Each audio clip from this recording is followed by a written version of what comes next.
Приветствую всех на канале Магия Песка. Мои дорогие зрители, меня зовут Ольга, и сегодня для вас я сделаю отсыпочку на такую тему. Что случится с вами, что случится в вашей жизни за 7 дней. Как за 7 дней поменяется ваша жизнь. Загадайте, пожалуйста, на себя. И пусть нужная и важная информация вам, мои дорогие любимые, обязательно откроется. Я прошу высшие силы дать мне возможность ответить на все ваши вопросы и послать для вас только лишь самую важную, нужную и полезную информацию.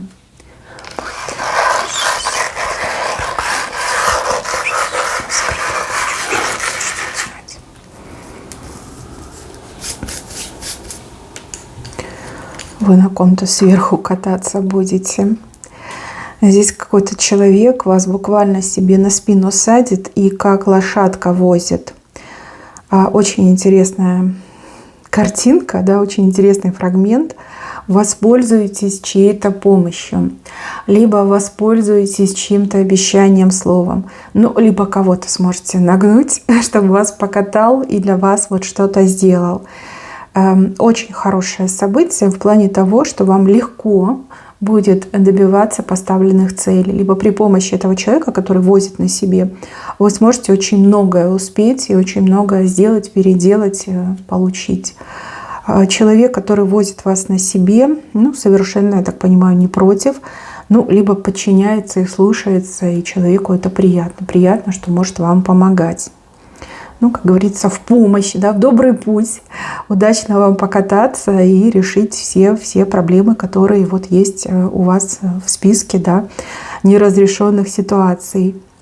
Также, мои хорошие, я вижу, что между мужчиной и женщиной что-то будет меняться просто не по дням, а по часам. Сейчас между вами какая-то неприязнь, обида, может быть. Может, вообще не понимаете друг друга. Может, даже ссоритесь, да, вот постоянно. Но вы начинаете сближаться не по дням, а по часам. Здесь такое вот прям притяжение показано, вот как намагничиваете друг друга, вот к себе примагничиваете. И никто не может этому сопротивляться. Ни мужчина не может сопротивляться, ни женщина. Если вы проводили какие-то обряды на любовь, на примирение, на согласие, это прям очень мощно, и это работает. Но у кого-то отыграется, что судьба берет свое. Судьба видит, что вы друг другу предназначены, и судьба такая: вмешаюсь, да, помогу, притяну их друг к другу. То есть те, кто вас знают, либо в курсе ваших событий, все будут в шоке, как вы быстро там нашли общий язык, помирились, и вас уже не разлучить. Вы как не разлей вода, приклеились друг к другу. Если вот в семье, да, какие-то были вопросы, либо притирки, да, вот какое-то напряжение, уйдет, как будто бы и не было, как будто бы бабушка пошептала. Все будут в шоке. Улучшение взаимоотношений здесь показано. Либо сближение очень такое сильное, мощное. И за 7 дней вы уже все, неразлучники. Вас ничем никак друг от друга не отклеить, не оторвать. И это очень хорошо. Понятно, что вы в этой эйфории про проблемы забудете, и вам будет очень хорошо. И на сердце будет радость и весна. Дальше, мои милые, здесь показаны люди, которые вот такие несговорчивые, какие-то упрямые, как что сразу вот палкой бить могут. С ними нельзя говорить, с ними нельзя найти общий язык, с ними невозможно договориться. Но вы и на этих людей найдете управу. За вами кто-то очень большой и сильный стоит. Тот, с кем нельзя спорить. Вот как сильный человек, властимущий человек, либо такой лидер, авторитетный человек вступится за вас. И вот вижу, что отказу вам не будет. Нехотя, но люди делают то, что вам необходимо. Либо общаются с вами, объясняют, рассказывают, да. Вот палки свои они за спину прячут, да, потому что, страшно, как сейчас вам откажешь, а тут прилетит мне сверху. Может, на кого, пожалуйтесь кому-то, да, вот самому главному начальнику, управу найдете, мне идет, что никто палку больше на вас не поднимет. И все, преград у вас нет, очень мило все общаются, очень учтиво общаются. Ситуация решается, договора заключаются, никаких вот преград я не вижу для вас. Кто у меня рак? Кто кто родился под знаком рак. Есть такие у меня на отсыпке. У вас какой-то неожиданный прилив эмоций. И еще вижу, что вы благодаря этим эмоциям как перестанете бояться, либо перестанете сомневаться. Вот прям до неузнаваемости меняетесь из-за этих эмоций. И уже как будто бы вы не рак вовсе, а как будто бы вы, не знаю, овен, либо лев. Да, вот прям уверенность в себе. И страхов не будет, вот четко показано. Если вы не рак, но в вашем окружении есть человек рак, который вот никак не мог на что-то решиться, чего-то добиться, все время пятился назад, страшась будущего, человек очень сильно поменяется, идет именно прилив эмоций. Дальше женщину показывают. Женщина стоит в красивом белом платье. Ну, облачиться в белое, очистить свою репутацию, утвердить свои позиции, быть неотразимой, ни одного пятнышка на вас нет. Если были проблемы, были какие-то сплетни, слухи, либо вас кто-то в чем-то обвинял, да, какие-то претензии в вашу сторону, эти 7 дней все меняют. Облачают вас в белое платье, и уже никому в голову не придет что-то плохое о вас думать, либо говорить, уж тем более вас в чем-то обвинять. Либо вы сможете вот прям доказать всем разом, что вы ни в чем не виноваты, вернуть свою репутацию, отбелить свое доброе имя. Хороший знак, очень хороший. Дальше вижу свидание, либо встречу. Мужчина буквально бы крылья выросли, а у женщины перо в голове. Перо — это легкость. Легко. Женщине легко, а у мужчины, значит, эти крылья, да, за спиной. Мужчина будет безумно счастлив. Мужчина просто порхает, да, на своих этих крыльях любви.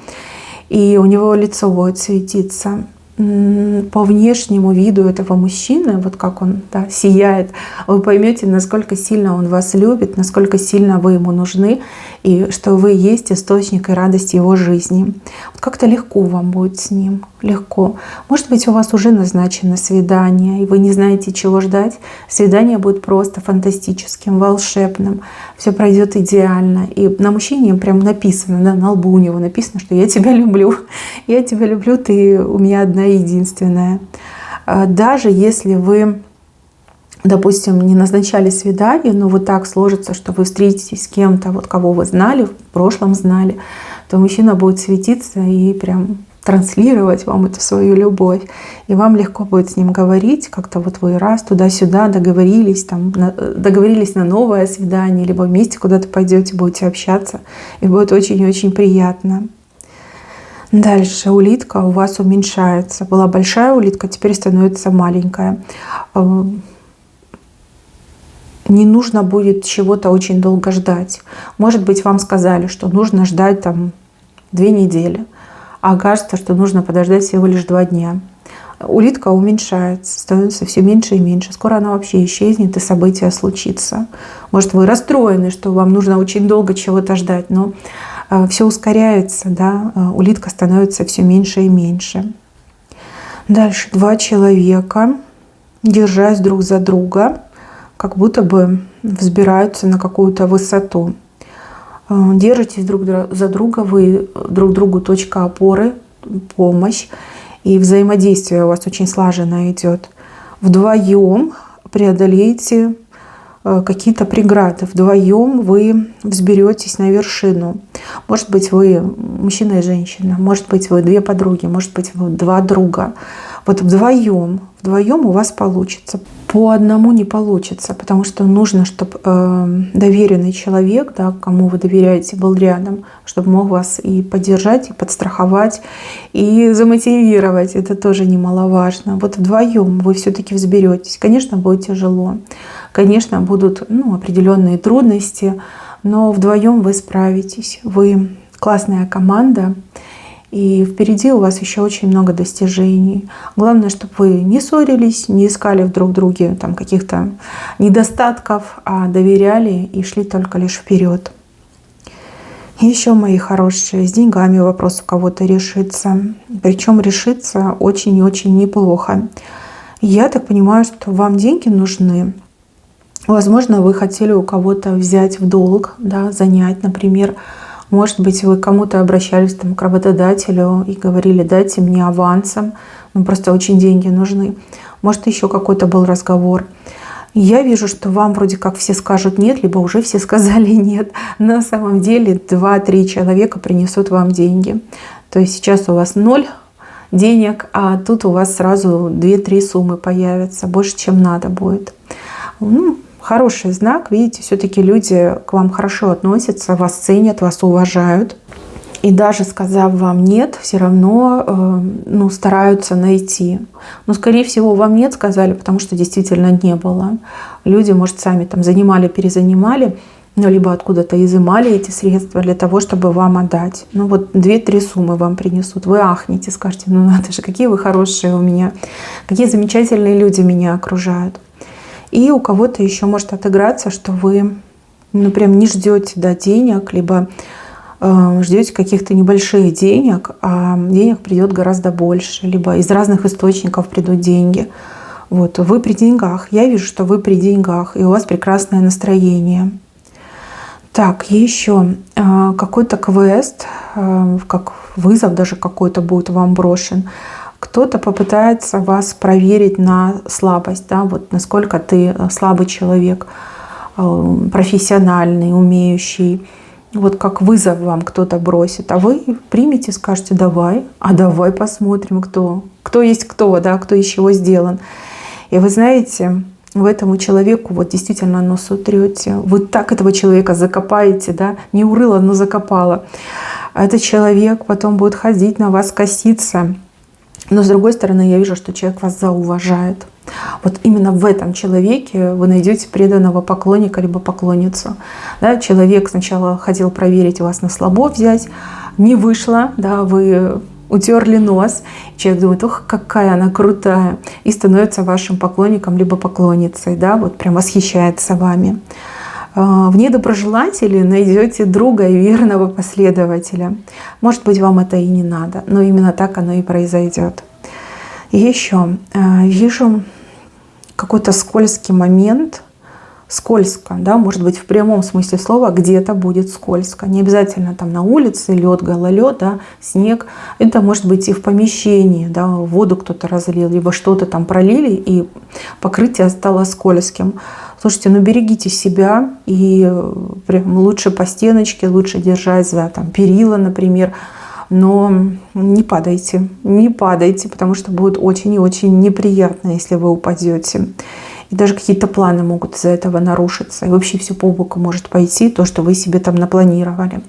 Мне идет скользко. И чем мельче ваши шажки, знаете, вот как пингвинчики ходят, перекатываясь ножки на ножку. Вот так надо ходить по скользкой поверхности. И опять же, если вы куда-то спешите, и вы увидели, что мокрое покрытие, допустим, в помещении, лучше скорость снизить и потихонечку пройтись. И также, мои хорошие, кто вот водит автомобиль, возможно, действительно там, погода, природа вносит свои корректировки, а у вас, например, там резина еще не поменена на колесах, тоже очень аккуратно будьте.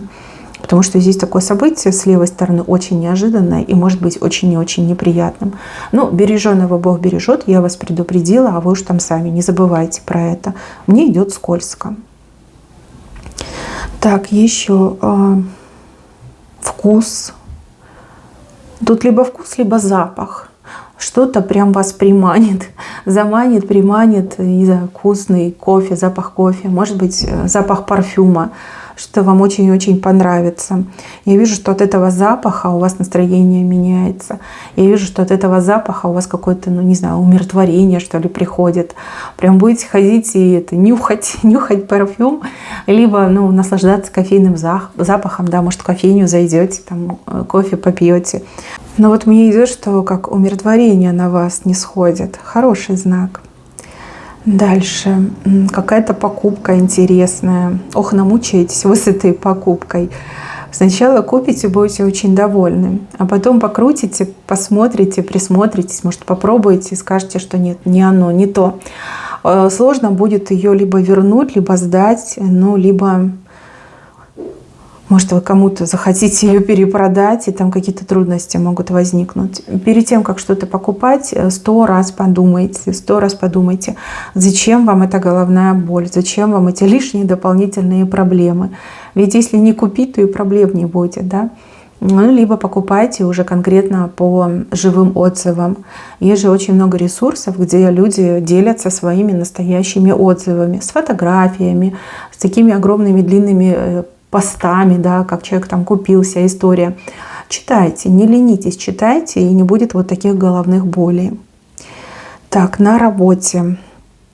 А на работе будет какой-то маленький мини-праздник. Может быть, у кого-то именины, может быть, у кого-то там, не знаю, отпуск человек проставляется, либо наоборот, там, перевод на другую должность. Может быть, человек там на пенсию выходит, будет проставляться. Ну, такой небольшой праздник для своих. А праздник может очень сильно затянуться и перейти в нечто большее. То есть люди немножечко отметят, им покажется мало, пойдут дальше по злачным местам. И это очень-очень может закончиться поздно за полночь, да еще и с последствиями в виде похмелья. Поэтому берегите себя, если у вас запланированы на следующий день важные дела, важные встречи, либо нужно будет выполнить большой объем работы, лучше чуть-чуть там, да, попробовать пригубить, поздравить именинника, либо как лицо, которое проставляется, и идти домой. Да, особенно вот если среди недели. Если выходные и у вас нет плана, пожалуйста, гуляйте, расслабляйтесь, веселитесь. Но если среди недели, а очень похоже, что среди недели, то лучше, конечно, воздержаться. Хотя, да, будет очень душевно, будет весело, будет приятно. Но последствия будут.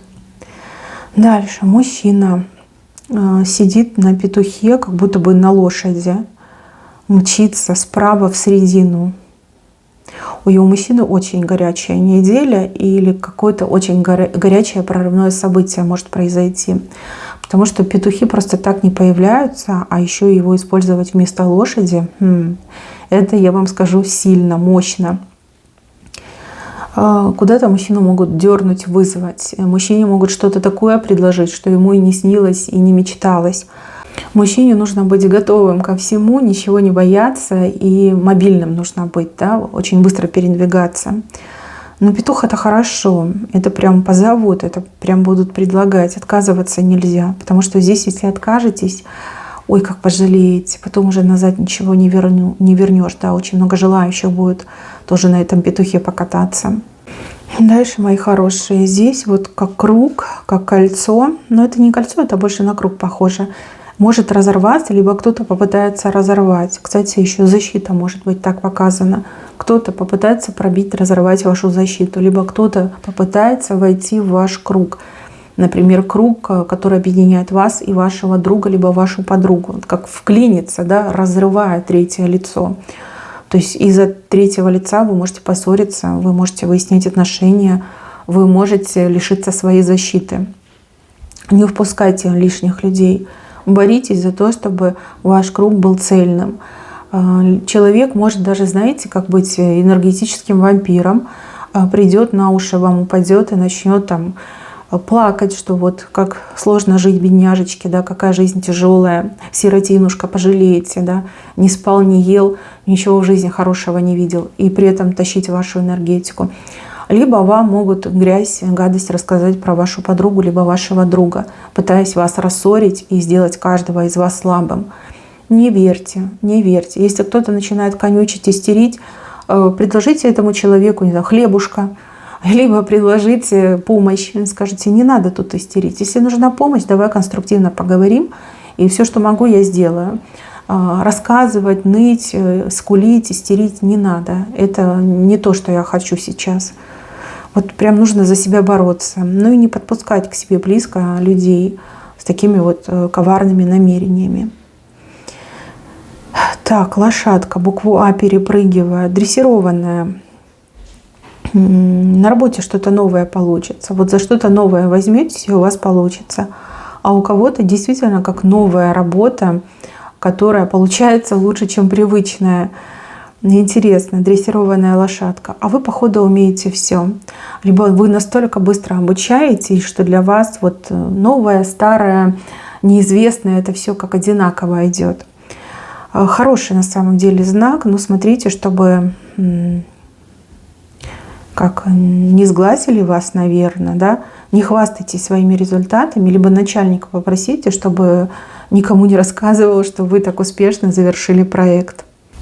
Либо так классно в новое там дело влились и там все поняли, разобрались, иначе могут поглазить. И помните, что даже у стен бывают глаза. Прям надо как-то тихо это сохранить в тайне, да, чтобы никто не знал, чтобы не сглазили эту вашу лошадку. И еще, мои хорошие, будет разговор. Разговор достаточно сложный. В этом разговоре как будто бы какой-то вопрос решается. Либо семейный разговор, либо деловой разговор. Но будут решаться вопросы будущего. Либо будет как выстраиваться карта будущего. Вам в этом разговоре нельзя давить. То есть должны быть какие-то объяснения, должны быть какие-то моменты, где вы готовы пойти на уступки. Давить нельзя, принципиальную позицию занимать нельзя. Иначе этот разговор пустым закончится. А разговор очень важный, он должен состояться, и вы должны, ну вот как что-то придумать с кем-то вместе. Может, вы как семья сядет и будет разговаривать по поводу будущего. А может быть, в коллективе, там, на работе, да, люди сядут и будут разговаривать. Будьте сговорчивым человеком и принципиальность свою, пожалуйста, оставьте где-нибудь подальше, да, отнесите и оставьте, чтобы она вам не помешала. Здесь как должны быть учтены интересы всех переговорщиков за этим столом. Не должно быть такого, что кто-то в ущемленной позиции, а кто-то наоборот там выше крыши взлетел. Такого не должно быть. Не допускайте ссор. И вот очень многое от вас мне идет, зависит. От вас. Может, для вас какая-то критическая тема будет затронута, и вы, имея свое мнение, не захотите с кем-то договариваться и уступать. Но это прям плохое. Да? Нужно все-таки договориться. И еще, мои хорошие, с левой стороны лиса хвост потеряла. Лиса лишится хвоста, либо потеряет свой хвост. Лисий хвост — это обман. Обман какой-то не случится, не пройдет. Либо вы сможете раскусить этот обман, либо человек, который обман задумал, да, вот передумает обман, либо испугается, либо что-то вспугнет. Но вот обман не состоится, либо какое-то коварство не пройдет. На самом деле хороший знак, но с другой стороны осадочек может остаться. Да? Вот не бойтесь, люди разные бывают. Если кто-то один попытался обмануть, это не значит, что все будут обманывать. Просто вам в моменте не повезло. Если вы чей-то обман сможете разрушить, то вы молодец, вы герой. Так держать и дальше так продолжайте делать. Так, еще для женщин будет большой неожиданностью интерес к вам, как к женщине, со стороны какого-то взрослого человека. Взрослого, возрастного, да, не взрослый, возрастной. Человек, который гораздо старше, чем вы. И человек вот прям действительно проявляет интерес. У кого-то даже харассмент отыграется там, на работе, допустим. Вы так будете шокированы и скажете, ну неужели мне показалось? Ну не может быть, чтобы это дедушка, да, уважаемый патриарх, так себя вел. Все может быть. Вы действительно очень обворожительны. И этот мужчина, хоть и в возрасте, но он же все равно мужчина, да, ему очень сложно сдержаться. А может это, знаете, как мысль такая лихая, что последний шанс. Вот, поэтому может вести себя некрасиво. Знаете, как седина в бороду, бес в ребро. Но опять же, это не оправдывает этого мужчину. Какой-то небольшой конфуз я у вас вижу. Тоже осадочек останется. Как-то будете потом избегать этого человека. А этот мужчина, он как будто бы и вины своей не чувствует. Ну, типа, это все естественно. Это красивая женщина, я мужчина хоть куда, почему бы и нет. В общем, как предостережение, лучше с возрастными мужчинами не оставаться наедине, потому что могут быть последствия, да, могут быть поползновения на вас. И еще, мои хорошие, единичка у вас в руках, но кто-то эту единичку пытается из рук ваших выхватить, просто вот выхватить и себе забрать, себе присвоить. Единичка — это победа, это достижение. Это прям очень самый как крутой результат, да, первое место занять. Какой-то человек прям будет за вами ходить и пытаться эту единичку у вас вырвать. И вам придется эту единичку скрывать, либо даже прятать какое-то время. Ну, что идет, то вам я и говорю. У человека нет ни стыда, ни совести. И у человека, знаете, как глаза завистью заплыли. Вот все равно, что про меня подумают, эта единичка должна достаться мне. А это прям очень некрасиво и неправильно. Цифра 12 у вас выходит. 12 как подсказка, как счастливое число, как что-то, как цифра, да, которая вам на что-то хорошее указывает. Именно 12 показано. Дальше человек на букву К. Остерегайтесь этого человека. У человека как будто бы две руки и обе левые. Да, вот может такое чудить, что и на голову не оденешь. Очень похоже, что под глазом этот человек находится. И взаимодействия с этим человеком могут не очень хорошо закончиться, либо порученные дела этому человеку могут все по боку пойти. Лучше подальше держаться. Мужчина и женщина на букву К. Если есть в вашем окружении, и вы надеетесь на этих людей, лучше запасной вариант придумать, да, лучше как-то избегать этих людей. Может быть, и еще что-то влияет, там, настроение, проблемы в доме, в семье. Но вот впечатление, что у человека две левых руки. Сами понимаете, да, что из этого может выйти. Так, в самом венце окна показаны. Окна. Окна — это возможности. Их много у вас будет. Но с другой стороны, я вижу, что они все разные, разных размеров, форм. В какие-то окна можно войти в полный рост, в какие-то окна нужно прям как-то влазить, там, в змею превращаться. Мои хорошие, все, что кажется приятным, оно какое-то странное, либо под вопросом. Может быть, это не то, чем кажется. А такие маленькие окошечки, как форточки, вот там больше возможностей, это более для вас как-то выгодно, либо приемлемо. Да? Не стремитесь к тому, к чему стремятся все, либо не ищите легких путей. Ваш путь, он достаточно сложный, но он и самый лучший, самый удачный. Мои милые, на этом у меня все. Берегите себя. Всем спасибо за внимание. Всем пока-пока.